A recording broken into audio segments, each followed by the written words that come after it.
The ship was called Horizon's Edge, and it carried the hopes of 12 species across the cold darkness of space. It was a massive vessel, built for diplomacy rather than war, with halls wide enough for creatures of all sizes and rooms, designed to make everyone feel welcome. But on this particular day, no one felt welcome. Everyone felt afraid. Kang Tae-ho worked in the lower engineering section, far from the political games happening above. He was a simple man with simple needs. He fixed things that broke. He kept the power running.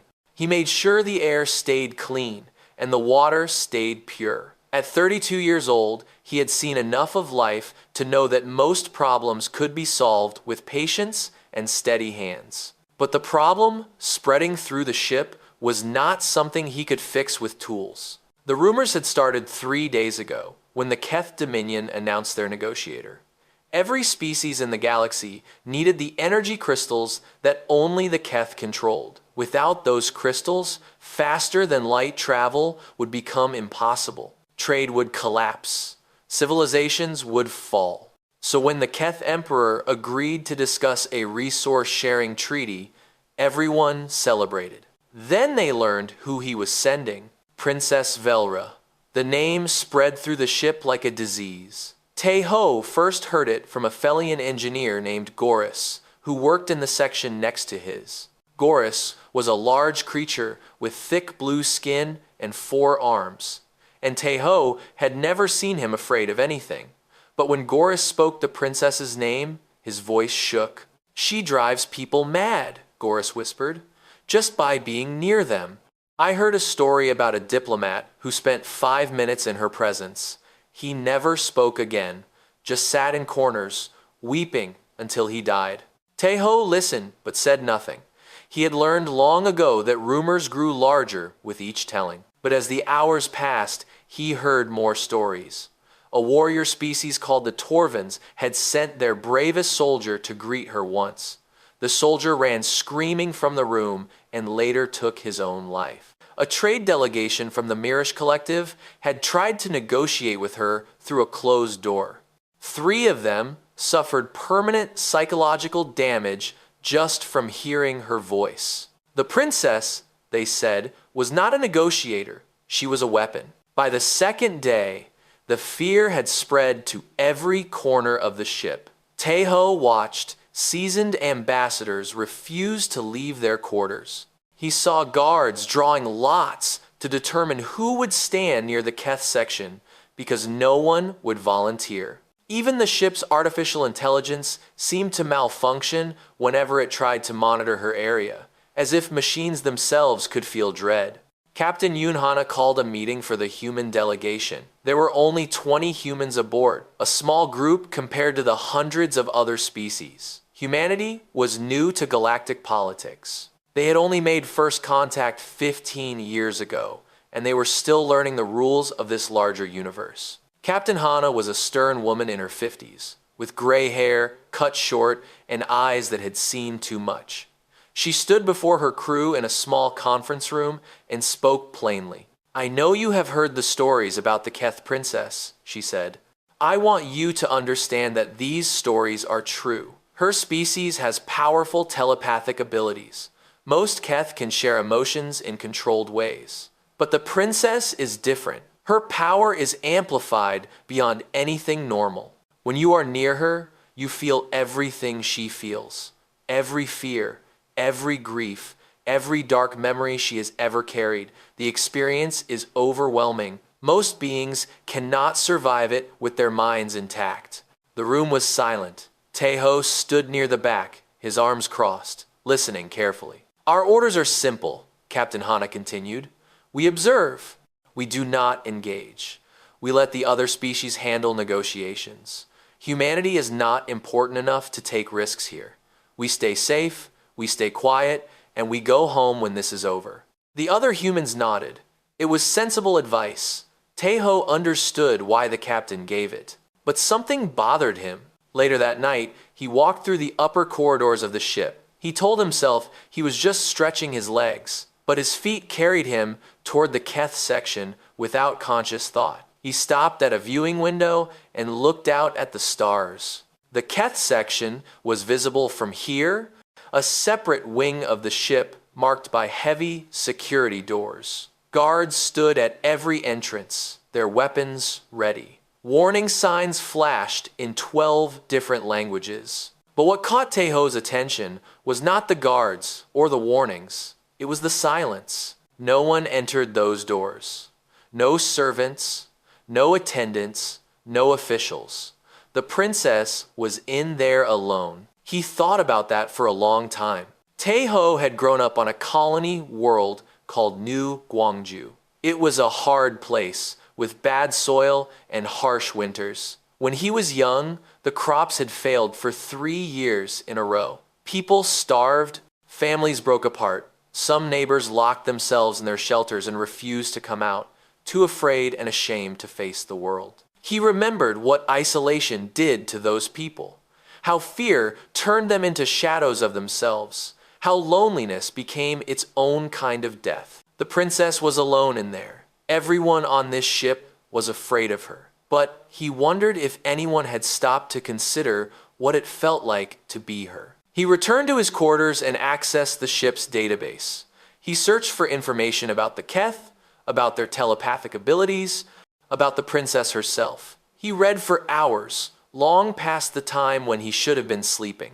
The Keth had evolved their telepathy as a defense mechanism. In ancient times, they used it to confuse predators and coordinate hunting.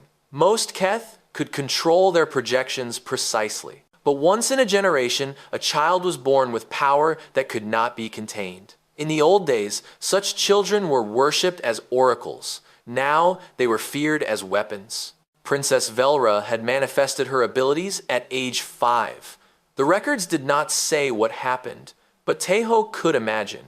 A child, confused and frightened, suddenly projecting her emotions to everyone around her, screaming servants, terrified family members, and then years and years of isolation, locked away from everyone she might harm. She had not chosen this. Teiho closed the database and stared at the ceiling of his small room. The negotiations would fail. Everyone knew it. No species would meet with her directly. Messages through intermediaries accomplished nothing. The galaxy would lose access to the crystals. Wars would follow. Someone needed to talk to her. Actually talk to her. But everyone was too afraid. Teiho thought about his mother, who had died during the famine years. He thought about the neighbors who had given up. He thought about the ones who had survived, not because they were stronger or smarter, but because someone had knocked on their door and refused to leave. Someone always had to go first. He closed his eyes and tried to sleep. But the image of those sealed doors stayed with him, and the silence behind them felt like a question he could not ignore. Princess Velra sat alone in her quarters and watched the stars drift past her window. They were beautiful, those distant points of light. Each one was a sun, circled by worlds she would never visit, populated by people she would never meet. The universe was vast and full of wonders, and she would experience none of them. Her room was comfortable enough. The walls were painted in soft colors that reminded her of home. The furniture was made from expensive materials. She had access to any entertainment she wanted, any food she desired, any luxury the Keth Dominion could provide. But none of it mattered. She was 28 years old, and she had been alone for 23 of those years. Velra remembered the time before isolation, though the memories had grown hazy with age. She remembered her mother's face, beautiful and kind. She remembered her older siblings, who had let her follow them through the palace gardens. She remembered the feeling of being held, of being loved without fear. Then her 5th birthday came, and everything changed. She did not remember the moment itself. The healers said her mind had blocked it out to protect her, but she had been told what happened. There had been a celebration, hundreds of guests, music and laughter and colored lights, and then something triggered inside her, some switch that had been waiting since birth. Her emotions exploded outward in an uncontrolled wave. 50 guests collapsed immediately. 12 never recovered. Her mother, standing closest to her, had suffered permanent damage to her mind. She lived now in a special facility, cared for by nurses, unable to recognize her own children. Velra's father, the Emperor, had not visited her since that day. After the incident, she was moved to a separate wing of the palace. Guards stood outside her doors at all times, but they were not there to protect her. They were there to warn others away. Servants delivered her food through special chambers that kept them at a safe distance. Her education came through screens and speakers, teachers who could turn off the connection if her emotions grew too strong. She learned to control herself, somewhat.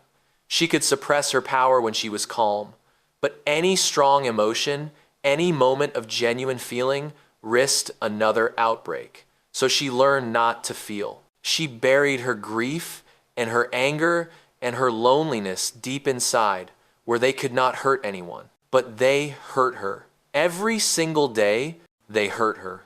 The galaxy called her a weapon, and perhaps they were right. Her father certainly treated her as one. He did not need her to do anything. Her reputation alone frightened enemies into submission. When negotiations grew difficult, he threatened to send her. When rivals challenged his authority, he reminded them what she could do. She had never asked for this power. She had never wanted to hurt anyone. But that did not matter. What mattered was what she was, not who she was. And what she was, in the eyes of the universe, was a monster. Now she sat in this diplomatic ship, surrounded by species who hated and feared her, sent here to negotiate a treaty that would never happen. Her father's instructions had been clear. Secure the agreement, or prove that their enemies were too weak and cowardly to face her. Either outcome served his purposes. But Velra did not care about her father's purposes. She cared about the silence in her quarters, the empty chairs at her table, the long hours with no one to talk to.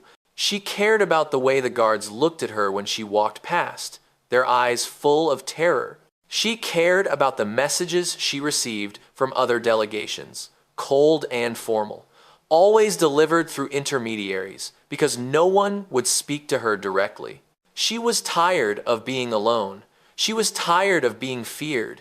She was tired of existing in a universe that treated her like a natural disaster rather than a person. But there was nothing she could do. She had tried, when she was younger, to prove herself harmless. She had written letters to other noble families asking for friendship. She had begged her father to let her attend public events with suppressors that might contain her power. She had even volunteered to undergo experimental treatments that might remove her abilities entirely. Nothing worked. The letters went unanswered. Her father refused her requests. The treatments were deemed too dangerous. And so she remained what she had always been, a prisoner in a comfortable cage, waiting for a life that would never come. On the fourth day of the negotiations, a message arrived from the Felian delegation. Ambassador Doran, their leader, had publicly declared that his species would withdraw from talks unless the Keth remove their weapon from these proceedings. Other species had voiced their support. Velra read the message with empty eyes. She had expected this. She always expected this. Her own delegation responded with anger. They threatened to restrict crystal access. They spoke of consequences. But Velra knew these threats were hollow. Her father had sent her here knowing the negotiations would fail. He wanted them to fail. A galaxy afraid of his daughter was a galaxy under his control. She was a tool. She had always been a tool, and tools did not have feelings that mattered. That night, she stood at her window and pressed her hand against the cold glass. She imagined what it would feel like to walk through the ship freely, to sit in the common areas and share meals with strangers, to have conversations that lasted more than a few frightened sentences, to be touched by someone who was not wearing protective equipment. These were simple things, things that every being in the universe took for granted, but for her, they were impossible dreams. She closed her eyes and felt the familiar weight of despair settling over her. She was so tired of fighting it, so tired of pretending that tomorrow might be different when she knew it would not, so tired of existing in a universe that had no place for her. But she did not cry. She had learned long ago that tears solved nothing. They only made her emotions stronger, which made her power stronger, which made everything worse. So she kept the despair locked inside, adding it to the vast ocean of pain she carried every day. She did not know that somewhere on the ship, a human engineer was reading about her life.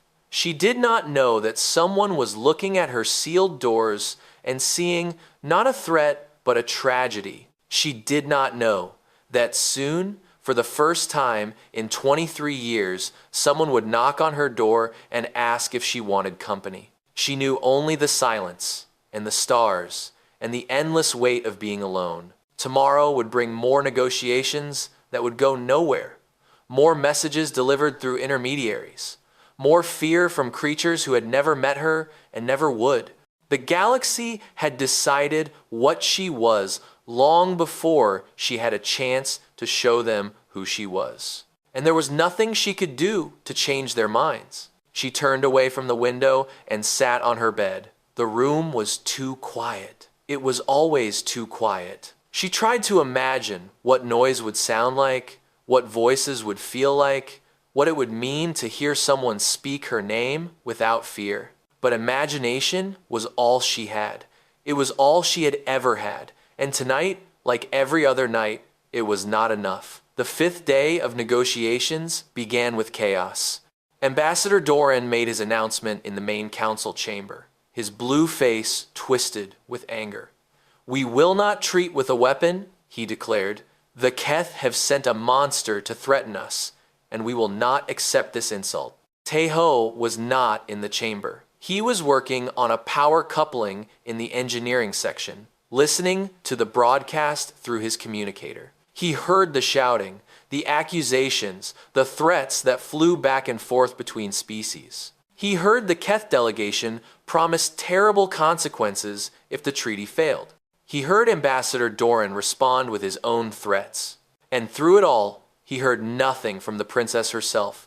She was not in the chamber. She was never in the chamber. She sat alone in her quarters, while others debated her existence like she was a problem to be solved rather than a person to be consulted. Taeho finished his repairs and cleaned his tools. His mind was not on his work.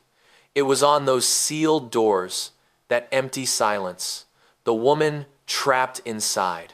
That afternoon, Captain Hana called an emergency meeting. The human delegation gathered in their small conference room, their faces worried. The treaty was falling apart. If it collapsed entirely, the consequences would be severe. Trade routes would close, economies would crash, wars would follow. "We need to consider our options," Captain Hana said.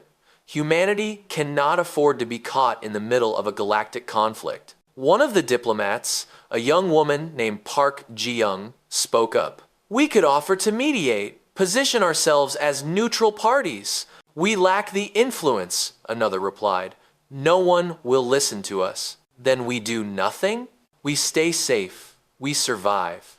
That is our only priority." Taeho listened to the discussion from his place near the back of the room. He understood their fear. Humanity was small and new in this galaxy. They could not afford enemies. They could not afford risks. But he also understood something else, something the others seemed to have forgotten. "Someone needs to talk to her," he said quietly. The room went silent. Every eye turned to him. Captain Hana's face was unreadable. "The princess," Taeho continued. "Someone needs to actually talk to her. Not through messages, not through intermediaries, face to face." Ji-young shook her head. "That is impossible.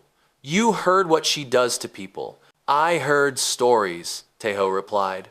"Stories that have been repeated so many times that no one remembers where they started. But has anyone on this ship actually met her? Has anyone tried?" The silence answered his question. Captain Hana stepped forward. "Taeho, I appreciate your courage, but you do not understand what you are suggesting. Her power is not a rumor, it is documented. She projects her emotions directly into the minds of others. The effect is overwhelming. People have died from the experience. People have also survived, Tejo said. The records mention that. Most people survive. They are frightened and shaken, but they survive. Surviving is not enough. The psychological damage is worse if you go in afraid. Tejo met the captain's eyes. I am not afraid. Captain Hana studied him for a long moment. You are lying. Maybe a little, he admitted, but I have been afraid before. I grew up on New Guangzhou. I have seen what fear does to people. I have also seen what happens when someone decides to push through it. This is different. Is it? Tejo took a step forward. Captain, I have read about the Keth. I have read about their telepathy and their oracles and their princess. Do you know what I noticed? In all those records, all those stories, no one ever mentions what she said. No one talks about her words, her thoughts, her feelings. They only talk about what she does to them. He paused, letting the silence fill the room. She is not a weapon, he said. She is a person who has been alone her entire life. Everyone is so afraid of what she might do that no one has ever bothered to ask who she is. Maybe if someone did, things would be different. Captain Hana did not respond immediately. When she did, her voice was tired. And you want to be that someone? I am volunteering. I cannot authorize this. The risk is too great. Then do not authorize it. I will go on my own. The room erupted in protests. Jiyoung called him foolish. Others called him suicidal. One of the older engineers, a man named Cho Sung-ho, grabbed his arm and demanded he reconsider. But Taeho had made up his mind. He had spent his whole life fixing things that were broken. Machines, systems, problems that others gave up on. This was just another problem that needed fixing. And unlike a power coupling or a water filter, this one mattered. I will report back, he told Captain Hana. If something goes wrong, you can say I acted without orders. Humanity will not be blamed. The captain stared at him with something that might have been respect or might have been pity. You are a stubborn man, Kang Tae-ho. Yes, he agreed. I have been told. He left the meeting and walked toward the Keth section of the ship. His heart was beating faster than normal, but his steps were steady. The corridors grew emptier as he approached. Species who had been walking nearby found excuses to turn down other hallways. Guards watched him with confusion in their eyes. The entrance to the Keth section was marked by heavy security doors and warning signs in 12 languages. 2 guards stood watch, their weapons visible. They were not Keth, Taeho noticed. They were Torvins, the warrior species known for their courage. Even they looked nervous. Halt, one of them said. This section is restricted. Taeho showed his credentials. I am here to speak with Princess Velra. The guards exchanged glances. That is not possible. I am invoking Diplomatic Protocol 73, Taeho said calmly. Any member of a recognized delegation may request an audience with any other member of a recognized delegation. The princess is part of the Keth delegation. I am part of the human delegation. The protocol is clear. The guards hesitated. They had clearly never heard anyone cite that protocol before. But they were soldiers, not lawyers. They could not argue with something that sounded official. You understand the risks? The first guard asked. I understand. No one will come to help you if something goes wrong. I know. The guards looked at each other again. Then, slowly, they stepped aside. Taeho walked through the doors and into the Keth section. The hallway beyond was dimmer than the rest of the ship, the lights set to a lower level. The air smelled faintly of something floral, a scent he did not recognize. His footsteps echoed on the metal floor. The princess's quarters were at the end of the hall. He could see the door from where he stood, sealed and silent. No guards here, no servants, no one at all. He walked the length of the hallway, his heart beating louder with each step. When he reached the door, he stopped and took a deep breath. This was the moment. Everything he had said in that meeting, everything he believed about courage and connection and refusing to let fear win it all, came down to this. He raised his hand and knocked. The sound echoed in the silence. For a long moment, nothing happened. Then he heard footsteps inside, soft and hesitant. A pause. The door slid open, and Kang Tae-ho came face to face with the monster that the entire galaxy feared. She was smaller than he expected. That was his first thought as the door opened. All the stories made her sound like a giant, a towering figure of terror, but she was barely tall enough to reach his shoulder, with silver skin that seemed to glow faintly in the dim light and dark eyes that held centuries of sadness. Princess Velra stared at him with an expression he could not read. Shock, perhaps? Confusion? Definitely. And beneath that, something that looked almost like hope, quickly buried under layers of caution. "Who are you?" she asked. Her voice was soft, musical, in a way that surprised him. "My name is Kang Tae-ho," he said. "I am a human engineer. I work on this ship." "Why are you here?" It was a simple question, but it carried so much weight. Why was he here? No one came here. No one had ever come here. The door had opened to strangers exactly never in her entire life. "I thought you might want someone to talk to," he said. The words hung in the air between them. Velra did not move. She did not invite him in. She simply stood there, waiting for the trick, the trap, the moment when he would run away like everyone else. Tae-ho took a step forward, crossing the threshold into her quarters. The effect was immediate. Her power hit him like a wave crashing against rocks. It was not pain, not exactly. It was emotion, pure and overwhelming. He felt grief so deep it seemed to have no bottom. He felt loneliness that stretched across decades. He felt the weight of being feared by everyone she had ever met. The crushing knowledge that she would never be touched with kindness, never be loved without conditions. His vision blurred. Tears formed in his eyes without his permission. His chest tightened until he could barely breathe. Memories surfaced from places he had buried them long ago. His mother's face as she lay dying. The empty fields of New Gwangju after the crops failed.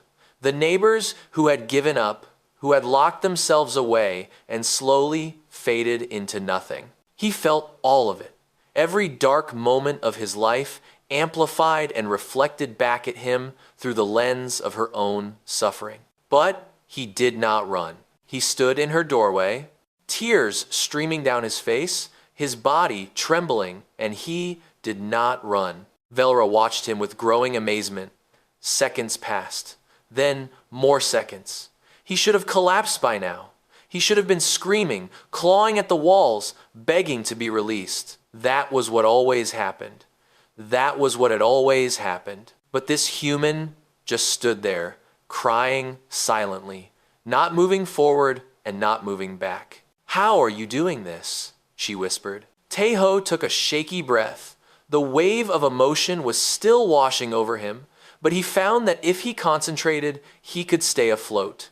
He focused on small things, the cold metal floor beneath his boots, the hum of the ship's engines, the simple fact that he was standing in a room with another person. "I am not doing anything special," he managed to say. "I feel it, all of it.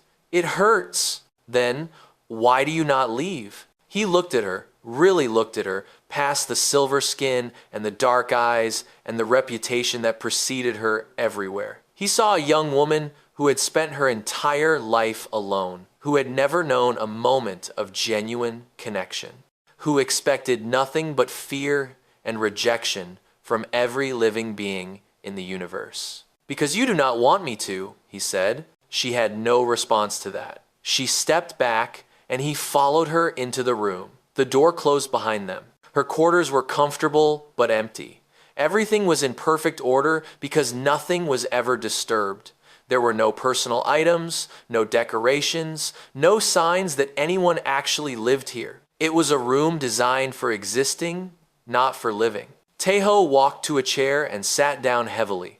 The emotional assault was easier to bear when he was not standing. Velra remained near the door, watching him like she expected him to disappear at any moment.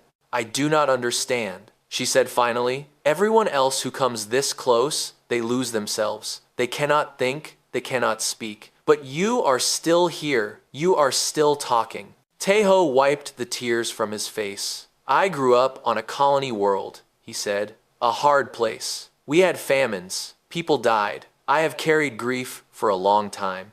Maybe your power affects me less because I am already used to the weight. That is not possible. My power does not work that way. Maybe it does, and you do not know it. He managed a small smile. Or maybe humans are just stubborn. We have been told that is one of our qualities. Velra took a hesitant step toward him, then another. She sat in a chair across from him, maintaining distance but closer than she had been to anyone in years. Why did you really come here? She asked. He thought about the question.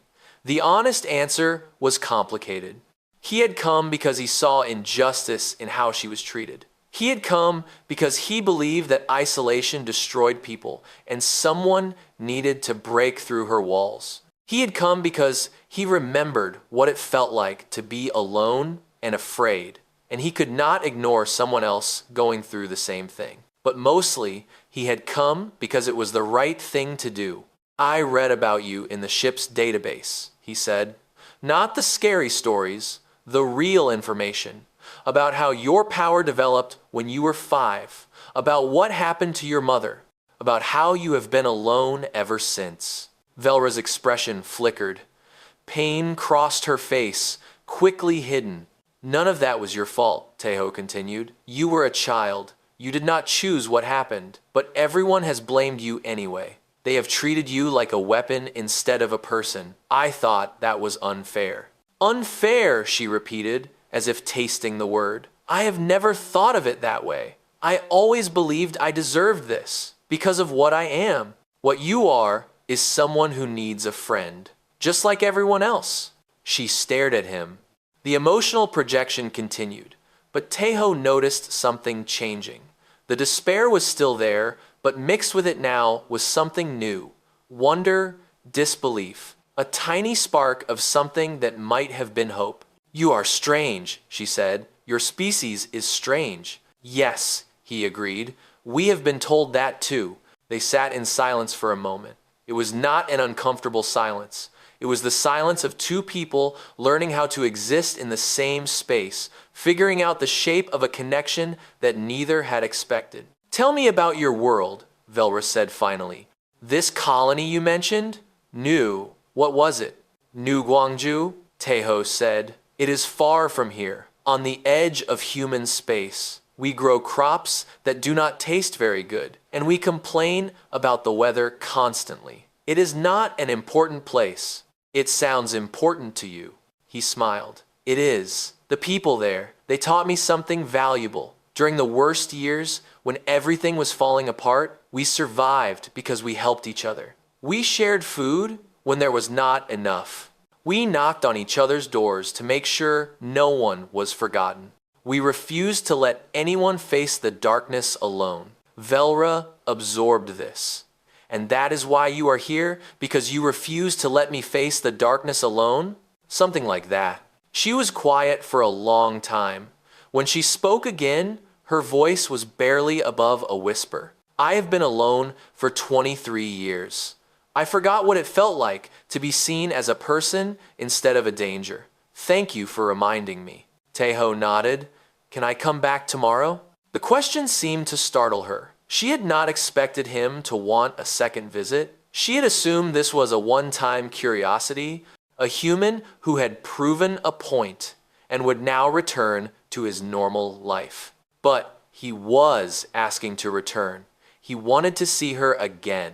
Yes, she said, and for the first time since he had met her, something like a smile crossed her face. I would like that. Words spread through the ship faster than light could travel through space. A human had visited the Keth princess and survived. Not just survived, but walked out on his own feet, speaking normally, showing no signs of madness or terror. He had stayed for over an hour, and he was going back. The news reached every corner of Horizon's Edge within a day. Species whispered about it in corridors. Diplomats discussed it in private meetings. Guards who had witnessed Tejo enter and exit the Keth section told their stories to anyone who would listen. Some refused to believe it. Ambassador Doran dismissed the reports as human trickery, some kind of technology that blocked the princess's power. Others suggested that Tejo had only pretended to enter her quarters, that the whole thing was a deception designed to make humanity look brave. But the Keth delegation knew the truth. They had sensors in the princess's section. They had seen Tejo enter her room and stay there, talking with her, for exactly 73 minutes. When he left, he had been shaken but intact. More importantly, they had seen something change in the princess herself. Velra attended the next negotiation session. She had always been present at these meetings, but only as a silent observer, sitting in a corner where everyone could see her and remember to be afraid. This time was different. This time, she spoke. Her voice was quiet but clear. She addressed the concerns that other species had raised. She offered compromises on resource distribution. She answered questions directly instead of letting her delegation speak for her. The fear in the room remained, but it was mixed now with confusion. This was not the monster they had expected. Tejo visited her again that evening, and the evening after that. Each visit lasted longer than the one before. They talked about everything and nothing. He taught her a card game that humans played on long space voyages.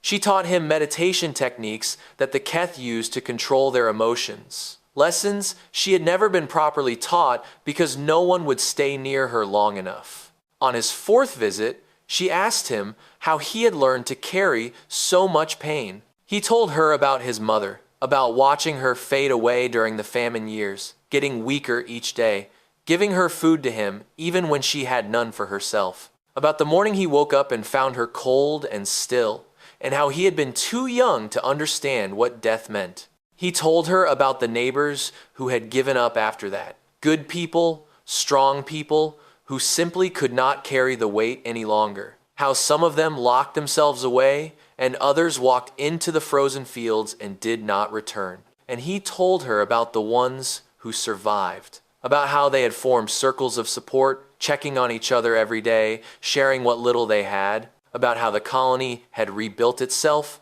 slowly and painfully, because enough people refused to let the darkness win. Pain is not the enemy, he said. Isolation is. Pain can be carried if you do not carry it alone. Velra thought about this for a long time. She thought about all the years she had spent trying to bury her emotions, to lock them away where they could not hurt anyone. She thought about how that strategy had failed over and over, because emotions could not be contained forever. You are saying I should share my pain instead of hiding it? I am saying you should share yourself, Tejo replied. The pain is part of you, but it is not all of you. When I sit with you, I feel your grief, but I also feel your kindness, your curiosity, your hope. The power you have does not just project darkness. It projects everything you are. But everything I am includes darkness. Everything everyone is includes darkness. Humans are no different. We carry rage and fear and despair just like every other species. The difference is that your darkness is visible. You cannot hide it the way others do.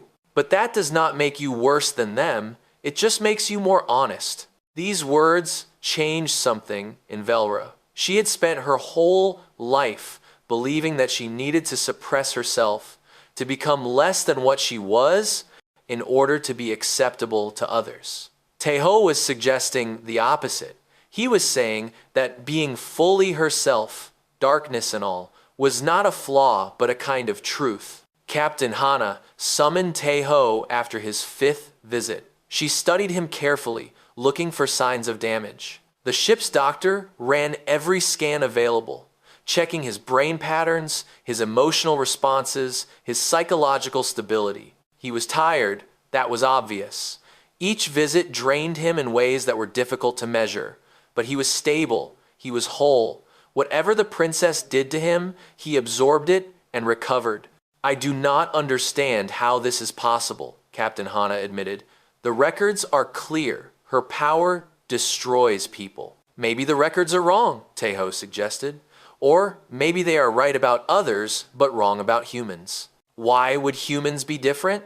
He shrugged. We evolved on a harsh world. We survived ice ages and famines and diseases that should have killed us. We learned to carry grief because we had no choice. Maybe that prepared us for something like this. The captain was not entirely convinced, but she could not argue with the evidence in front of her. Her engineer was visiting a monster every day and coming back stronger each time. More than that, the monster was changing. Other species began to notice the shift in Princess Velra. She was more present in negotiations, more willing to engage, more confident in her speech. The Keth delegation watched with something between pride and confusion. They had sent her here expecting her to be a weapon, a threat that would frighten others into cooperation. Instead, she was becoming a diplomat. Ambassador Doran was not pleased by this development. If the princess was no longer feared, the careful balance of power he had built would collapse. The Felian delegation had positioned itself as the leader of resistance against Keth aggression. If that resistance became unnecessary, his influence would evaporate. He began to plot. But Tejo was unaware of these political currents. He focused on his visits, on the conversations that grew deeper each day. Velra told him about her childhood, about the happy years before her power manifested. She described the gardens of the Keth homeworld, where flowers bloomed in colors that human eyes could not see. She recited poetry from her people's ancient traditions, words that she had memorized during her years of isolation because books were the only companions she could have. And she asked him about humanity, about their history and their culture, and the strange resilience that let them survive things that should have destroyed them. She was fascinated by their stories of recovery, of civilizations that had burned and rebuilt, of individuals who had faced impossible odds and refused to give up. You are a young species, she observed one evening. Not even 100 years in space, but you act like you have been here forever, like you belong. We have practice at not belonging, Tejo replied. For most of our history, we did not even know there was anywhere else to belong to. We thought we were alone in the universe. We learned to make homes wherever we found ourselves. That sounds lonely. It was, but it taught us something important. We do not wait for the universe to make space for us. We make space for ourselves. And when we find others who are alone, we make space for them too. Velra looked at him with those dark, ancient eyes. Is that what you are doing with me? Making space? Yes, he said simply. If you want it. She did not answer with words. But the smile that crossed her face, small and hesitant and real, was answer enough. The negotiations continued. Progress was slow but real. For the first time in the history of the Keth Dominion, someone was treating their feared princess as a partner rather than a threat. And for the first time in her life, Velra was beginning to believe that she might be more than the monster the galaxy had made her. Change was coming. Not everyone welcomed it. But for now, in the quiet of her quarters, with a human engineer who refused to be afraid sitting across from her, Velra felt something she had not felt in 23 years. She felt like a person. Ambassador Doran was a careful man. He had built his career on understanding power and knowing how to use it. For decades, he had positioned the Felian delegation as the voice of reason against Keth aggression. He had cultivated allies among species who feared the Dominion. He had made himself essential. Now that position was crumbling. The princess was no longer a threat. She was becoming a diplomat, a reasonable voice in unreasonable times. Other species were starting to listen to her. They were beginning to wonder if the Keth were as dangerous as they had always believed. And if the Keth were not dangerous, then what was the point of Ambassador Doran? He could not allow this to continue. On the 12th day of negotiations, Doran put his plan into motion. He had acquired, through channels he would never reveal, a device of ancient design. The Keth had built it centuries ago, during a time when they still hoped to cure their most powerful telepaths. It was meant to amplify and focus telepathic energy to allow healers to work on damaged minds. But it could also be used as a weapon. The device was small, no larger than a communication pad. Doran carried it into the main council chamber that morning, hidden in the folds of his formal robes. He waded through the opening statements, the preliminary discussions, the boring procedural debates that filled most diplomatic sessions. Then Princess Velra entered the room. She walked with more confidence now than she had at the beginning of the voyage. Her silver skin glowed softly in the chamber's lights. She took her place at the Keth table and prepared to address the assembly. Doran activated the device. The effect was instantaneous and catastrophic.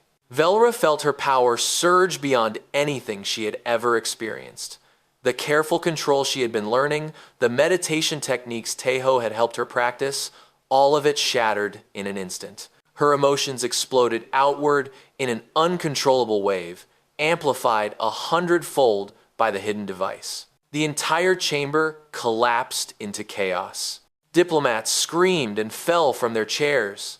Guards dropped their weapons and clutched their heads. Ancient hatreds and buried fears surged to the surface as the princess's amplified power tore through every mind in the room. Species turned on each other, old enemies seeing threats where there were only colleagues. Alarms blared throughout the ship, emergency systems activated, crew members in nearby sections began to feel the effects, waves of despair and terror washing over them in pulses. Velra was at the center of it all, on her knees, screaming. She could not stop the torrent. Every attempt to control her power made it worse. The device was forcing her open, preventing the mental barriers she had spent her entire life building. She felt the minds around her breaking.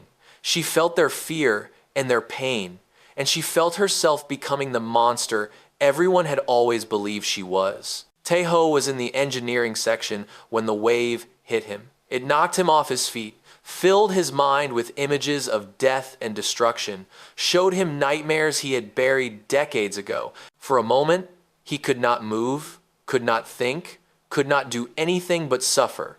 Then he heard her voice, not her words, but her essence, carried on the wave of emotion. Beneath the overwhelming grief and terror, he heard a cry for help. She was still in there. She was still fighting. He got to his feet and ran. The corridors were filled with chaos. Crew members stumbled around in confusion. Some were crying. Others were fighting each other, lost in projected memories of past conflicts. Tejo pushed through them all, heading for the council chamber. Guards tried to stop him at the entrance. They were barely conscious, barely able to stand. No one can go in, one of them managed to say. Watch me, Tejo replied, and he pushed past them. The chamber was a scene from a nightmare. Bodies lay everywhere, not dead, but incapacitated, overwhelmed by the telepathic assault. In the center of it all, Velra knelt on the floor, her hands pressed to her head, her scream endless and terrible. Tejo walked toward her. Each step was harder than the last. The closer he got, the stronger the projection became. He felt every dark moment of his life repeating on loop. He felt grief so deep it seemed infinite. He felt loneliness that stretched across decades, isolation that had no end. But he also felt her, the real her, trapped inside the storm. He reached her and dropped to his knees beside her. The projection was so strong that he could barely form thoughts. Words were impossible. Instead, he did the only thing he could think of. He took her hand. The contact changed something. Her power tried to reject him, to push him away like it did everything else. But he held on. He focused not on blocking the projection, but on adding to it. He opened his own mind, showed her his own memories. He showed her New Guangzhou, the frozen fields and the empty shelves, the neighbors who had given up, but also the ones who had not, the circles of support that had formed in the darkest times, the shared meals when there was not enough food, the knocks on doors that said, "You are not forgotten." He showed her what humans had learned about surviving together, about carrying each other's burdens, about refusing to let anyone face the darkness alone. Velra's screaming faltered. The memories he was sharing were mixing with her projection, changing its nature. The overwhelming despair began to shift. It was still there, still powerful, but it was no longer alone. It was joined by something else. Hope, resilience, the stubborn refusal to give up. The wave of emotion that spread through the chamber began to change. Diplomats who had been lost in their worst memories started to feel something different. They felt connection. They felt community. They felt the strange, irrational, human conviction that things could get better, that darkness was not forever, that help would come. Slowly, impossibly, the chaos began to subside. Velra stopped screaming. Her power did not stop, but it calmed. The amplification device, overwhelmed by the shift in emotional content, shorted out and went dark. The chamber fell silent. Taeho remained on his knees beside her, holding her hand, exhausted beyond measure. The diplomatic corps was scattered around them, slowly regaining consciousness. Guards were staggering to their feet. The ship's systems were returning to normal. And in the aftermath, everyone remembered what they had felt. Not just the terror and despair. They remembered the hope that had followed, the sense of connection, the moment when they had all shared in something larger than themselves. Ambassador Doran tried to slip away. He almost made it to the door before a Keth security officer stopped him. They found the device hidden in his robes. They traced its activation signal to his personal communicator. The other species turned on him with a fury that surprised even themselves. He had tried to destroy them all. He had used an ancient weapon to drive them mad. His alliance, his influence, his careful decades of positioning, all of it collapsed in an instant. But Taeho paid no attention to the politics. He was focused on Velra, on the woman beside him who was slowly opening her eyes. "You saved me," she whispered. "We saved each other," he replied. She looked at the chamber around them, at the diplomats who were watching them with expressions that had nothing to do with fear. Something had changed. Something fundamental. "What happens now?" she asked. Taeho helped her to her feet. His body ached. His mind was exhausted, but he was smiling. "Now," he said, "we finish what we started." The treaty was signed 3 days after the incident in the council chamber. It was not the treaty anyone had expected. The original negotiation had been about resource distribution, about access to energy crystals and trade routes. The final agreement was about something larger. It established new protocols for interspecies cooperation. It created frameworks for resolving conflicts before they became wars. It laid the foundation for a galactic community that had never existed before. And at the center of it all was Princess Velra of the Keth Dominion, no longer feared, finally seen. The ceremony took place in the main council chamber, the same room where chaos had erupted just days before. Every species was represented, every diplomat attended. There were no empty chairs, no frightened whispers, no guards standing by in case the princess lost control. Velra stood at the podium and addressed the assembly. Her voice was clear and strong. She spoke of the old ways, the centuries of isolation and fear that had separated the Keth from the rest of the galaxy. She spoke of the change she hoped was coming, a future where species judged each other by actions rather than legends. And she spoke of the human who had shown her that future was possible. Taeho sat in the back of the chamber with the rest of the human delegation, Captain Hana was beside him, watching the ceremony with an expression that was hard to read. "You changed history," she said quietly. "I just knocked on a door," he replied. That is what changing history looks like. Someone decides to knock when everyone else is afraid. The ceremony concluded with signatures and handshakes and the formal rituals that made agreements official. Afterward, there was a celebration. Species that had been enemies for centuries found themselves sharing tables and trading stories. The fear that had defined the voyage was fading, replaced by something new. Velra found Tejo on the observation deck, standing at the viewport where he had first thought about visiting her. The stars stretched endlessly before them, the same stars she had watched from her isolated quarters for so many years. "You are leaving soon," she said. It was not a question. "The ship returns to human space in 2 days. My work here is finished." "Is it?" She moved to stand beside him, close enough that her power brushed against his mind. He felt the familiar wave of emotion, but it was different now. The grief and loneliness were still there, but they were balanced by something else. Warmth, connection, hope. "My father has summoned me home," Velra continued. "He is not pleased with what happened. He expected me to remain a weapon. Instead, I have become something he does not control." "What will you do?" "I do not know yet. For the first time in my life, I have choices. I could return and face him. I could stay here and build on what we started. I could go somewhere new, somewhere no one knows my reputation." She smiled. "I have never had options before. It is a strange feeling." Tejo nodded. "Whatever you decide, you will not be alone. The galaxy saw what you really are. They felt it. They cannot forget that." "No," she agreed, "they cannot." She was quiet for a moment. "You know what confuses them most? It is not my power or what happened in the council chamber. It is you. They cannot understand how a human, a member of such a young species, managed to do what no one else could." "What do you tell them?" "I tell them the truth. You did what everyone else was too afraid to do. You stepped forward." Tejo shrugged. "It was not as difficult as people think. Fear is just a feeling. You can act despite it. And that is what makes your species remarkable. You do not pretend fear does not exist. You carry it with you, like baggage, and you walk forward anyway." She turned to face him fully. "I have studied many species during my years of isolation. I have read their histories, learned their philosophies, tried to understand how they see the universe. None of them are quite like humans." "We are new," Tejo said. "We do not know the rules yet. Maybe that helps." "Perhaps. Or perhaps it is something deeper."